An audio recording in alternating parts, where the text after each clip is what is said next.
Bienvenue sur Africa 24 dans cette nouvelle édition du Non-Stop Info. Voici les titres de l'actualité.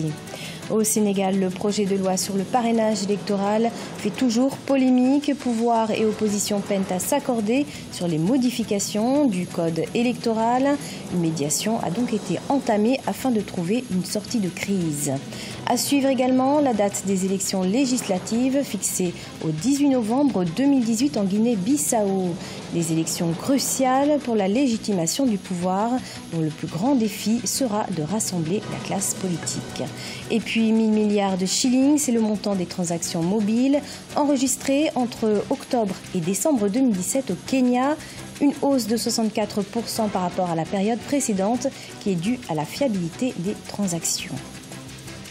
Le projet de révision de la Constitution et du Code électoral au cœur des tensions politiques au Sénégal. Un front démocratique et social de la résistance s'est en effet constitué pour barrer la route à ce projet du pouvoir, projet qui sera malgré tout examiné en plénière ce 19 avril 2018. Précision, Eladji Ndiaye, commentaire, Graziella Tchakounté. La situation politique née du projet de loi sur le parrainage électoral reste tendue. En effet, le pouvoir et l'opposition ne s'accordent pas sur les projets de révision constitutionnelle et de modification du code électoral. Et pour une sortie de crise, des organisations de la société civile ainsi que des personnalités publiques ont entamé une médiation.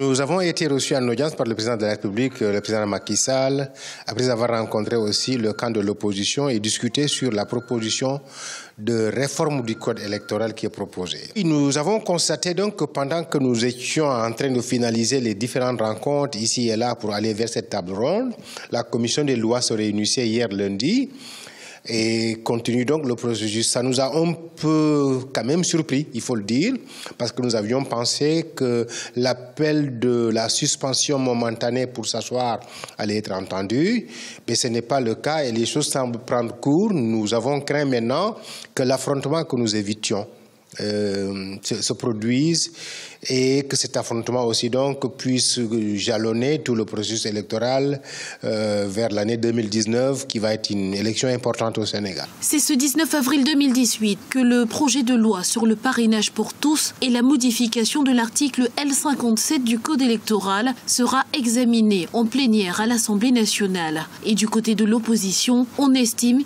qu'il y a une seule alternative existante pour barrer la route au président Macky Sall. Mais la confrontation, il n'y a pas d'autre solution. Et il n'y a que ce langage que connaît Macky Sall d'ailleurs. Nous avons fait un appel au peuple, comme ça a été le cas le 23 juin 2011, parce que fondamentalement, il faut que les gens comprennent que ce n'est pas une affaire de politiciens. C'est le peuple qui risque d'être spolié de son droit légitime à choisir. Malgré les critiques, le président Macky Sall campe sur ses positions. Le chef de l'État se dit disposé à discuter de ses modalités d'application, mais reste ferme quant à son intention de maintenir le texte. Pour rappel, ce projet de loi vise, selon le gouvernement, à réduire le nombre de candidats et à éviter les candidatures jugées fantaisistes. Se dirige-t-on vers une pacification de l'environnement sociopolitique en Guinée-Bissau? La nomination ce 16 avril d'Aristide Gomes au poste de Premier ministre a d'ores et déjà donné le ton. Ce lundi également, un décret pris par le gouvernement a annoncé la tenue des législatives pour le 18 novembre 2018. On fait le point avec Victoria Siamlo-Sedji. En Guinée-Bissau, les élections législatives se tiendront le 18 novembre 2018. C'est ce qu'a annoncé le président de la République, José Mario Vaz, par un décret pris ce lundi 16 avril, comme convenu lors du sommet de la CEDEAO tenu à Lomé au Togo. Le sommet, ouvert pour résoudre définitivement la crise bissau-guinéenne, a connu la signature de plusieurs engagements, parmi lesquels la nomination par le chef de l'État bissau-guinéen d'un nouveau Premier ministre. Lundi 16 avril, le choix s'est porté sur Aristide Gomes pour conduire le gouvernement de consensus. 7e Premier ministre en l'espace de 4 ans, celui-ci devra organiser le scrutin et rester en place jusqu'à la tenue des législatives. Si on prévient à les réaliser à temps, c'est déjà une bonne chose. C'est une grosse épine qui sort du pied. Ça fait 2 ans que la crise dure. Mais les élections ne sont pas une solution pour la Guinée-Bissau. La Guinée-Bissau a l'habitude d'organiser de très bonnes élections. Le problème fondamental, c'est après les résultats. Le partage du pouvoir, le partage des portefeuilles. C'est là où il y a le problème. Si on va aux élections, on calme d'abord les velléités, les gens se calment, mais les appétits s'aiguisent. Les dernières élections législatives en Guinée-Bissau ont eu lieu le 13 avril 2014, après moult reports, soit un an après le coup d'État du 12 avril 2012 qui a secoué le pays. Ces élections sont dites cruciales pour la légitimation du pouvoir qui vient d'ouvrir la voie à un nouveau gouvernement du consensus, et l'un de ses plus importants défis sera de rassembler toute la classe politique.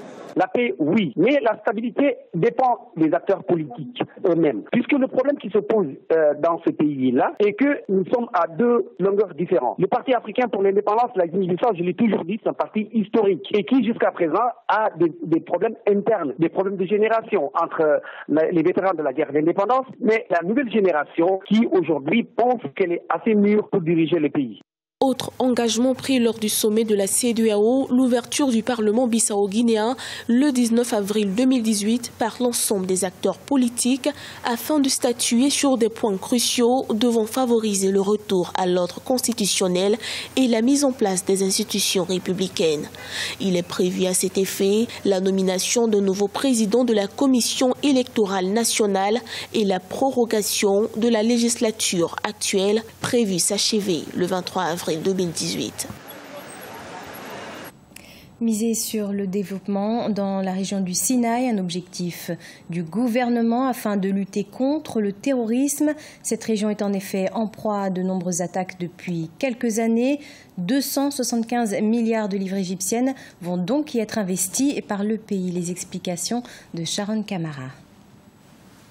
275 milliards de livres égyptiennes, soit environ 15,6 milliards de dollars.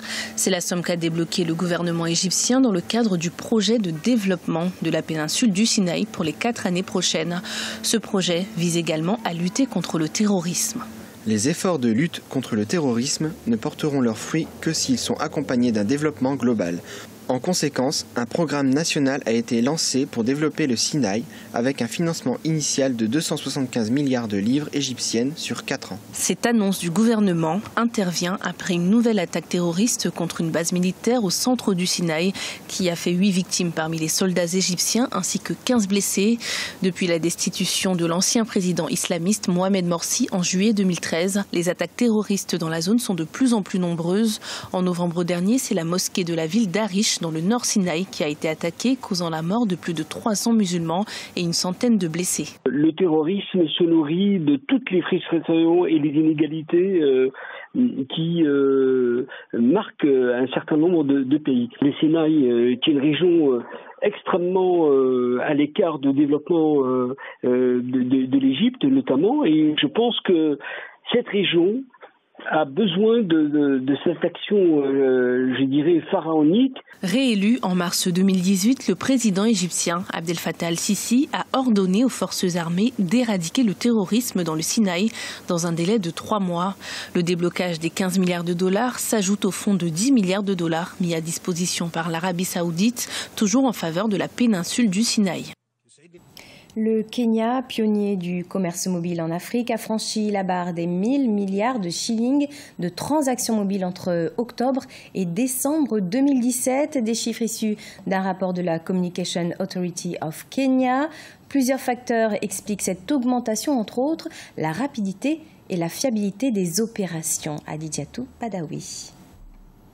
Le commerce mobile gagne du terrain au Kenya. Plus de 1000 milliards de shillings de transactions mobiles ont été enregistrés entre octobre et décembre 2017, d'après les données de la Communications Authority of Kenya, soit une hausse de 64% par rapport à la période précédente qui se situait à 714 milliards de shillings. La rapidité et la fiabilité dans les opérations sont entre autres les raisons qui justifient cette augmentation des transactions mobiles. L'utilisation généralisée des solutions d'argent mobile avec le service M-Pesa, par exemple. On peut également parler de l'adoption de ces services par des segments de la population qui ont été un peu délaissés par les services de bancarisation classiques. De manière simple, les populations rurales ont désormais la possibilité, grâce à leur téléphone, de pouvoir effectuer des transactions mobiles plus facilement. Le système kényan de microfinancement et de transfert d'argent mobile, M-Pesa, vient de conclure un accord avec PayPal, un service de paiement en ligne.